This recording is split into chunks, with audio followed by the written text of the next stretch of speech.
Not actually, I was born at Agapan, and then we moved to Kiambu. I usually refer myself to a village girl, but that's where I grew up. Grew up in Kiambu, went to primary school there. In high school, I went to Moreto Girls in Kiambu. So I'm a Kiambu girl.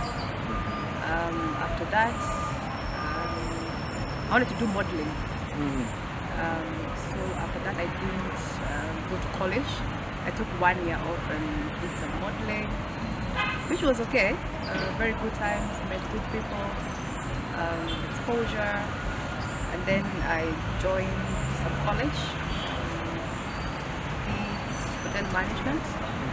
After 1 year, I got a job at Safari Park as the front office and cashier. Worked for 1 year, and then from there I joined KQ. I joined KQ as cabin crew in 2007. Worked for about 5-6 years. Then left, started a few businesses on the side. I have a side that really likes beauty and fashion, so I tried my hand in running some beauty salons, some beauty parlors, but you know, wasn't getting enough money. So I closed shop, number 2. Then I started a travel company, which I still run today. And then I went back to school because I left high school and then I got a job so fast. I didn't go through the usual university, high school and then university. So I went back to school and did my degree in travel and tourism. But that's my background. That's my #1 passion. Did my degree, got a first class honors, graduated, and then Nairobi University. After that, took a break for about an year or so. Then I enrolled for a master's in project management. So now I am a project manager, doing a few things here and there, and I'm absolutely loving it. This came about after building the hotel in Machakos, the A&M hotel in Machakos. I can say I'm the one who built the hotel because we never had a project manager. We didn't have a foreman per se, supervisor, so I did everything supervising. So from there I thought, this has come so easy, and I always like starting something, thinking through and then working backwards, like how do I achieve what I want to achieve. So that's why I did my master's in PM. So career-wise, at this point, I'm a PM. But I always believed in something I want to do with my life. I can't be a PM forever. I want to change my career every 5 years. The way I came from hotel industry, now I'm a PM. I can do PM for probably another 4 years. Yeah. I've been in for about a year. And then just change. You know, when I see guys who've been surgeons, they've been pilots, you know. So that's career-wise, that's where I'm going. But I'm very fulfilled in what I'm doing now as PM, and I'm looking forward to what's ahead in that particular department. So, but for the years I was first lady, I hardly went on trips. I hardly went on these international trips because there were so many, you know. Of course, you know, it's government, you know. I never went for those trips, you know. Maybe 1 or 2, maybe probably 1, okay, maybe two, you know. But there's no allowance for the first lady. There's absolutely nothing, you know. There's absolutely nothing for the first lady from government, you know. And when I'll come back to the number 2 there. And when I separated with Alfred, the only thing I had in Machakos County is a car. a V8 car, Land Cruiser, and I returned it. Beginning of I returned it even before is it before or after? Slightly after. Because for his birthday I didn't have the car. I returned the car before my public announcement, 15th August. And that's the only thing I had from Machakos County as the first lady. There's nothing else, you know. So I've seen guys say, oh, you should return the car he took from you. The car he took from me is not from the county, you know, it's a personal car, you know. You should return the gifts, the monies. There's nothing. There's nothing. You don't get a salary as a first lady, you know. There's absolutely nothing. But I enjoyed being the first lady, you know, and I enjoyed doing those projects because that is who I am. You know, giving back, service projects, which I'm still doing through my foundation, you know. Yeah. You have a foundation? Yeah. Called? Yeah. Yeah. So people who are going on, they look so. I mean, from where I sit, I'm like, you guys are so clueless, and you're just portraying your ignorance. You know, but you should know better. Yeah. Yeah, you should know better. Yeah. Then you talked of when did you see the telltale signs? The signs?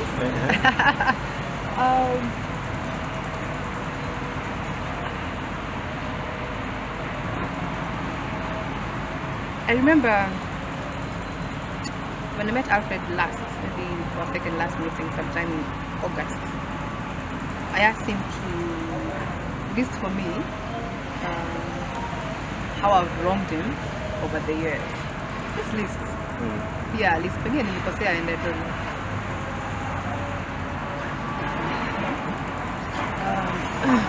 And the truth is, he couldn't list anything. He couldn't list anything. How I approach when I'm with somebody, I always approach it from the angle of you're with somebody. Don't do unto others what you don't want done unto you. You know? And if you always have that in your mind, you will stop yourself from doing so many things. So don't do things and then later on come on and apologize. Oh, you know, it was a mistake. I was wrong, I shouldn't have. Just because we're all adults, we're all grown-ups. Just don't do unto others what you don't want done unto you.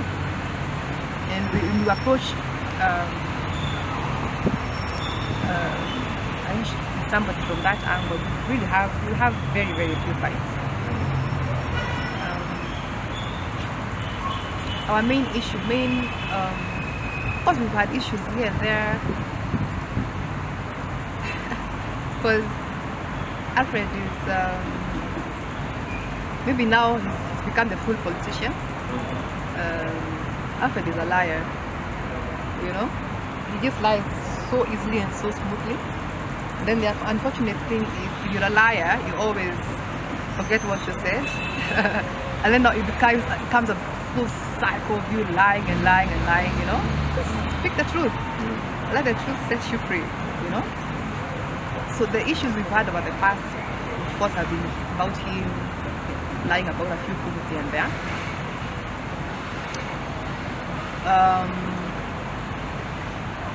Things were resolved, of course, but last year was, I think, probably where things could not be resolved. Because I mean, I called him out on his lying, like lying for so long and so easily without, you know, sometimes when you're lying, your body language can tell you out, but you're so used to lying that I can't even tell you're lying. Like it's become, you know, second nature to part of you, you know.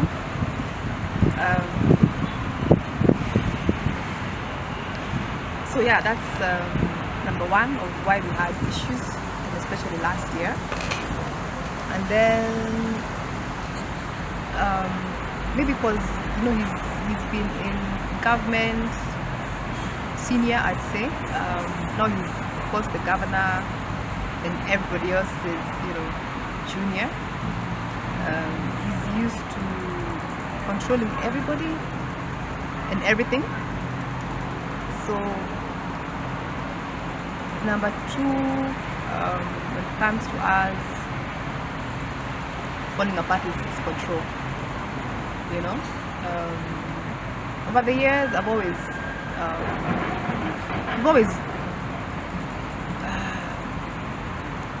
always done things his way, if I can say. I was a first lady. And to clarify, if I may, the first lady is just a name. She doesn't mean anything. Because I see people saying, oh, first lady, first lady, first lady. Anybody can be first lady. It's just a name, And the reason why everybody knows about Mchako's first lady, Lilian Nganga, is because I never sat pretty. I never just said, oh, okay, now I'm with the governor, let me just sit pretty and, just go for shopping. And I worked a lot, Maybe guys don't know because I'm never in the media. This is my second interview actually ever. I've never done interviews over the years because I never felt I can get to. But people know of me because I've done a lot in the county, a lot of work, So guys who are attacking me, or first lady, you need to return, you need to, they're very shallow and clueless, if I can say that, The first interaction in KQ, I was working on a flight, and then Alonso was on the flight as well. I think the flight was about booked, so Alfred gave the first class seat to Alonso. Then he went and sat in the cockpit. It's usually a jump seat in the cockpit. So we said hi, just like you are in first class, you say hi to people. Of course, in the whole plane, you say hi to the passengers and they hold, Then we said hello, and then when he was leaving, he gave me his card. That's 2011. He gave me his card. It was a Mombasa flight, so he was in Mombasa for 2-3 days. And then when he came back, we went for a drink at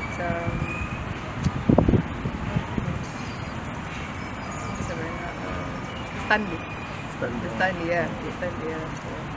That's how we met. The Stanley, the one in town. The one in town? Yeah, oh. The Stanley, Yeah, that's how. What was the first impression? Was it love at the first sight or like?